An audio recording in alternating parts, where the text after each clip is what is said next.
Hey there, folks. Welcome to Spectrum Pulse. We talk about music, movies, art, and culture. And I'll be honest, this was kind of a weird week. I kept expecting that I'd run out of time in processing all these albums as I work towards my mid-year material and try and stay on schedule. But in reality, it all just kind of came together by the very end. And I guarantee I'm going to piss off at least half of you at least once with this. So, alright, let's get on the pulse. So we've got 7 albums on the docket, but let's first touch on, from Bob Dylan, Rough and Rowdy Ways. Glory be, Mother of Muses, sing for me.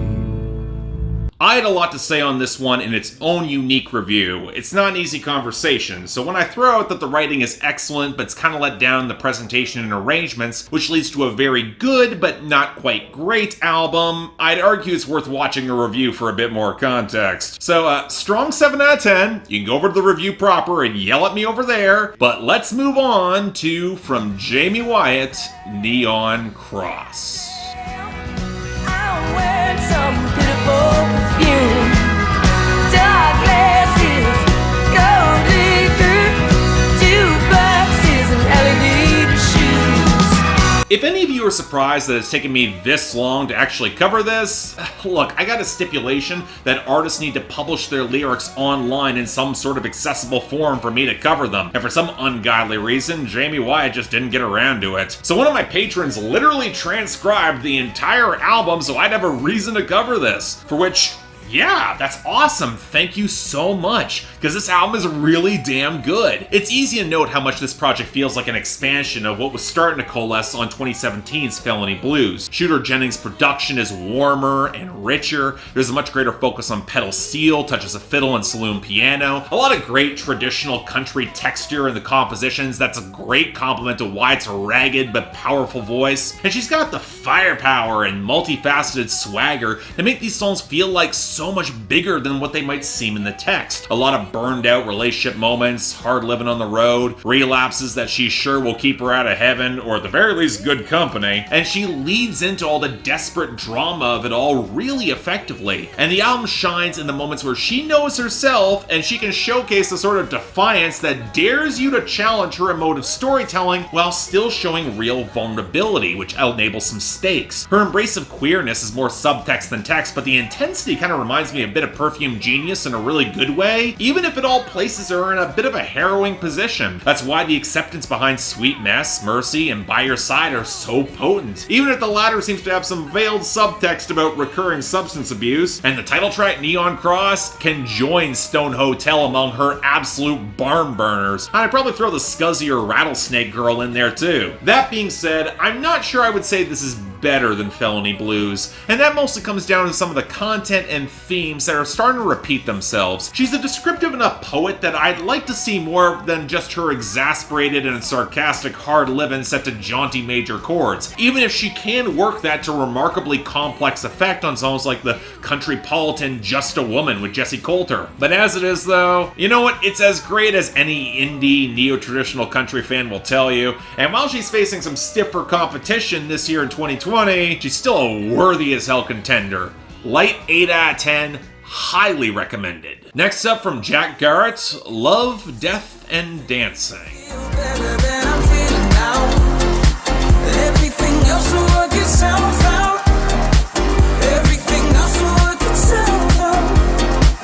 So I briefly touched on Jack Garratt when I covered him on IGTV at Spectrum Pulse Beat the Rush, and I found myself pleasantly surprised with one of his newer singles, so I decided to go back and check out his debut album, Phase, and deeply regretted that experience. A pileup of hideous synth choices and slapdash grooves that were married to these awkward singer-songwriter pretensions. And yeah, some of the messiness was part of the appeal, but there's a way to get that to complement the groove, and Phase did not get that at all. But hey, 4 years later, what do we get? Well, a solid sophomore effort that absolutely shows improvement, but I'm still left with the feeling that I should like this a lot more than I do. For one, Garratt is a lot less interested in showing off some of his more visceral, nervy energy than opting for a very willowy British singer-songwriter timbre with the occasional bit of vocal mixing borrowed from Francis and the Lights. But that odd clash is just as indicative of his production as well. Imagine if John Bellion swapped out his New York hip-hop influence influences with some wonky singer-songwriter guitar work and padded keys, but kept in all the overmixed percussion, the jittery electronics, and a real sense of bombast, and you get a rough idea of the sonic palette here. And while to Garratt's credit, his choice of grooves and hooks is significantly stronger, he's not an act that has much in the way of restraint, especially in songs that nearly all run long, and on the second half of the project seem to pick up some of the old stodginess I found so frustrating, most because they don't deliver on the melodic climax that they seem to promise, especially the final 3 songs. But a larger separation point is the content, and this is where I have to add a caveat that this album is actually sequenced in 2 different ways, depending on how you listen to it. Either a small collection of individual mini arcs, or one larger quasi-narrative through line, basically circling around Garratt's deep insecurities surrounding substance abuse, depression, self-loathing triggered by a previous abusive relationship, and how he copes with them now while trying to balance out his new marriage and his escalating music career. And you know what? I'll give him credit for just how willing he is to call out his own mistakes, his egotism, and some truly hard questions about how much love he can provide while still dealing with his demons. That being said,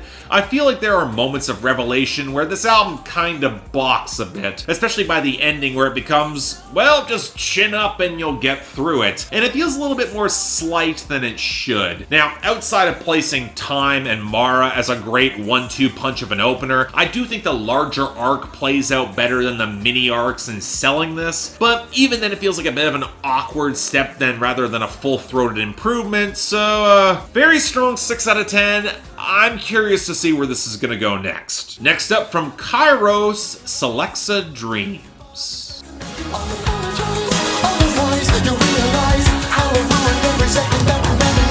I was actually on the cusp of vetoing this album, because the fastest way I could review it is, oh, it's retro 80s progressive rock and metal with analog synths, has a ton of richness in the arrangement, but also goes on way too long and doesn't really grasp its own strengths. But in truth, there might be a little more going on here. Thankfully, they ditched some of the weird dubstep flirtations that they were attempting on Vox Humana that might have been unique but didn't really come together. Unfortunately, they didn't throw away the indulgent messiness that shows up on a fair too many compositions here, with a haphazard relationship to transitions, and a frontman who sounds like a cross between Peter Gabriel, Marco Seresto of Poets of the Fall, and Guy Garvey of Elbow, but placed a little bit too far back in the mix to truly command it here, even with some of the multi-tracking. Indeed, what's most flagrantly obvious about Kyros is how much their influences cast long shadows over them. Most obviously 80s prog with the gated drums, the fat bass lines that are less funky than obviously kind of chintzy, and some gloriously opulent waves of synth, but maybe even a smattering of Steven Wilson's pop-leaning solo work in recent years. Shame they don't have Wilson's sense of restraint and an eye for production dynamics, because while they can crank out hooks with surprising regularity, and the mix is otherwise balanced to make these sound pretty immense, it's also where Kyros not really grasping their own strengths comes to the forefront, because ramming these hooks slipshod into the same song without proper crescendos or passages to build off them well tends to make a lot of them blur together, even while I can still praise some excellent guitar and sax solos that I can only imagine how much better they'd sound well sequenced. Now, there is a part of me that wants to think it matches the lyrical arc of the album, which seems to be loosely telling the story of somebody struggling with antidepressant side effects alongside a messy breakup, which leads to a fractured struggle of how much of the emotional reality he really perceives. But there's 2 problems though. For one, there isn't really much of an anti-pharmaceutical industry stance, so as much as ditching the medication cold turkey by the end to find clarity strikes me as kinda reductionist, but not nearly as much as the conflation going on with the 3rd round of their played-out anti-social media screed on Technology Killed the Kids 3. But if anything, the writing is just as kind of scattered as the compositions, even on the good songs, which leads to a project that's got some real highs, but kind of feels like a mess by the end. The dose might need to be adjusted, so light 6 out of 10. Next up from Protest the Hero, Palimpsest.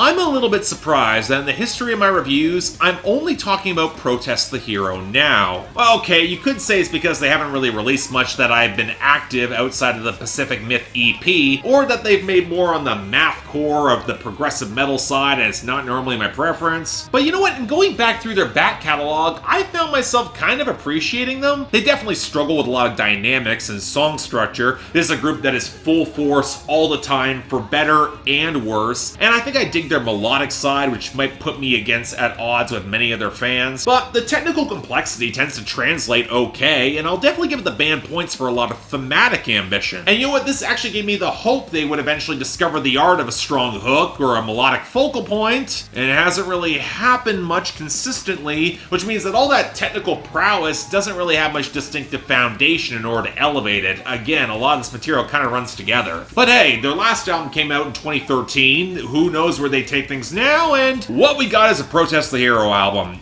And yet probably one of their most accessible to date. No, seriously, the melodic hooks and song structures are considerably more stable, there's less obvious guitar wang, and even the lyricism and content seems way more direct, with several short stories all examining and deconstructing the capitalist and frequently racist deceptions behind American exceptionalism. Which is always kind of weird that this sort of thing comes from a Canadian band, especially when a lot of similar stuff does exist up here and is worth commenting on. But hey, Sum 41 made it work last year, and I'd argue Protest the Hero makes it mostly work too, outside of that weird inclusion of the Hindenburg disaster and From the Sky, unless they're trying to make a point about how early portrayals of it obscured its Nazi Germany connections and historical revisionism. But what might be the bigger problem is that Protest the Hero can struggle to make their very wordy brand of writing kind of mesh well with their equally mathcore impulses, which means that some of their most incisive songs don't always get the anthemic punch they really should. Where a track like All Hands, it's one of the best hooks on the album,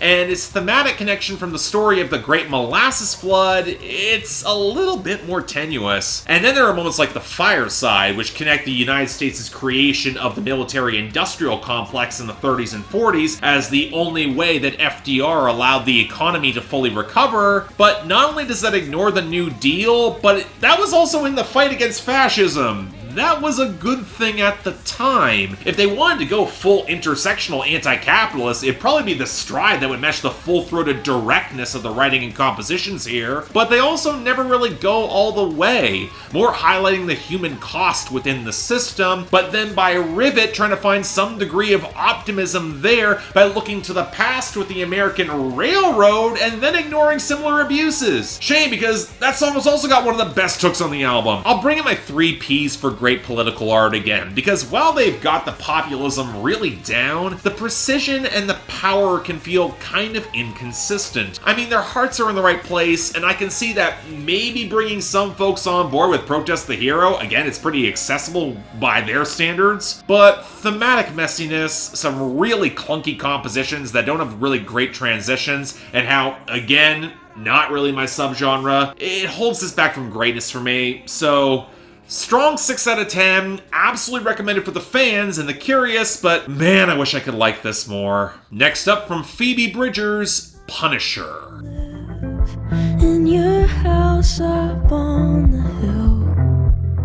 You know, given how much I'll openly embrace the indie country singer-songwriter with a spare setup, you'd think I'd be an easier sell to the winsome indie folk, indie pop side of things as well, especially as they tend to get as much, if not more, critical acclaim. And I'm not sure what to say around that directly. It's not like I'm averse to it, but not only have I heard entirely too much of it as a music critic that runs together, but my standards and expectations for writing, delivery, and production tend to kick up a couple notches if you're opting for subtle restraint or minimalism. So when I heard Phoebe Bridgers' debut album, Stranger in the Alps, it's sensitive, it's very well written, occasionally graphic or on the cusp of a breakdown, but in a very tasteful 90s inspired way. It's not at all surprising I heard comparisons to Elliott Smith and that she's worked with Conor Oberst, but also not surprising that her work has only gripped me in spurts or on a couple individual songs, not as a whole. So I'll admit my expectations were very muted here, especially after that Better Oblivion Community community center collaboration that I didn't think worked well at all. And that might have also been a good thing, because while I think Punisher has its moments and it's overall pretty good, I'm just not as hyped on it as so many critics are. Music critic Joshua Copperman made a comparison between Stranger in the Alps and this as analogous to Lord's pure heroin and melodrama, and I definitely hear it. This is more diverse, expansive, and poppy. There's a notable California feel to the scattered writing and hazy stylism in the spare guitars and the keys and the faded touches that build into bigger percussion and strings with more than a few apocalyptic musings. It absolutely will attract a bigger audience than throwing aside some veneer of poise and sophistication for emotive risks. But at the same time, again, this is an album where the lyrical strengths are outstripping those in the fractured, occasionally blocky production and a lot of her delivery. She's got a subtle reserve that works wonders on songs like the title track and Graceland 2, but this is a project where she's starting to encounter the limitations of that approach when she's going bigger, which is why a song like Kyoto just falls completely flat for me. Although I will say Chinese Satellite and the Observations of Faith, it nails the swell in the strings so well that it almost doesn't matter, as does Savior Complex, even if I don't love the guitar tone on the back half of Chinese Satellite. And yes, there might be a point to all of this. A lot of this album circles around poetic internal musings, frustrations, half-formed dreams as someone who's often observing on the sidelines, and a lot of desires to help others, often at the expense of herself, and trying to contextualize what all of that could mean, all that she can barely express in a world that seems to be spiraling even further out of her control, which is why the final climax seems to have her on the cusp of letting it all loose, only to wind up gasping for air. And that's kind of emblematic of my feelings with the album. It's potent, it's beautiful moments in isolation, but when it comes time to fully cut loose, just doesn't quite resonate emotionally for me in the same way. Still a solid 7 out of 10 though. I absolutely hear the appeal. I definitely recommend you check it out. It's still worth hearing. Unlike, finally from the Black Eyed Peas, Translation.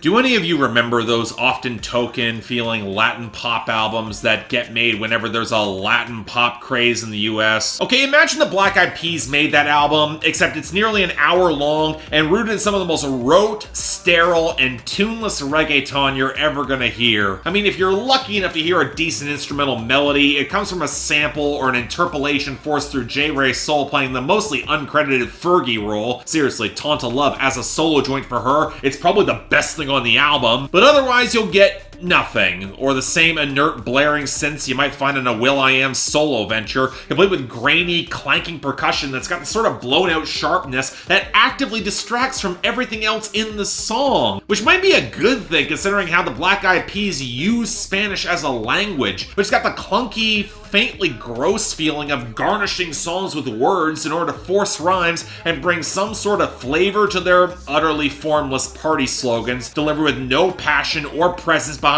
usually a healthy dollop of autotune. At least until the final songs on the album, where they run out of guest appearances and return to the dead-eyed flexing with no Spanish off the reggaeton, and somehow it sounds even more canned, like it was a gimmick. This is an album that's carried more by everyone who's not the Peas, and this leads you to haphazard results when you get a contribution from Shakira and she delivers her most disinterested hook and verse in her career, or how you give Becky G a synth crib from a PC Music reject, or how you flip You Can't Touch This from MC Hammer and you throw in a guest verse from Tyga of all people on your song that's all about Ricky Martin references. And look, the Black Eyed Peas, they've always made stupid music, but they're at their best when the stupidity somehow inverts and becomes part of their charm and gets fun. But that doesn't happen because the group doesn't lean into it. This is just weirdly dour and mechanical, which makes the last moment, an acoustic pivot on the final song News Today, so utterly wrong-headed. Because will.i.am then tries to address the pandemic and protests, conflates them, and then loops in references to conspiracy theories while they try to call out a certain POS in chief for his conspiracies. I mean, it's somehow worse than the remake of Where Is the Love from 2016. It's arguably one of the worst songs I've heard all year from a pretty atrocious album. In other words, I hope to God you didn't hear it. Strong 2 out of 10, even then, Feels like I'm being generous. But yeah, thanks a lot for watching. If you'd like to like and subscribe, I'd be more than grateful. Again, kind of downbeat at the end there, but yeah, it wasn't good at all. A lot of the other albums are actually pretty good. They're worth checking out. And beyond that, I know you'll have comments. Place them down there below. Happy to hear from you. But beyond that, anything else I might be able to do to improve my presentation, I'm all ears. And if you guys want to get involved in putting albums on my schedule, link to my Patreon right over there. I know it's tough times, don't feel obligated at all, but hey, if you want to get involved, there's your chance. But until then, I'm Mark. You're watching On the Pulse on Spectrum Pulse, and I'll see you next time.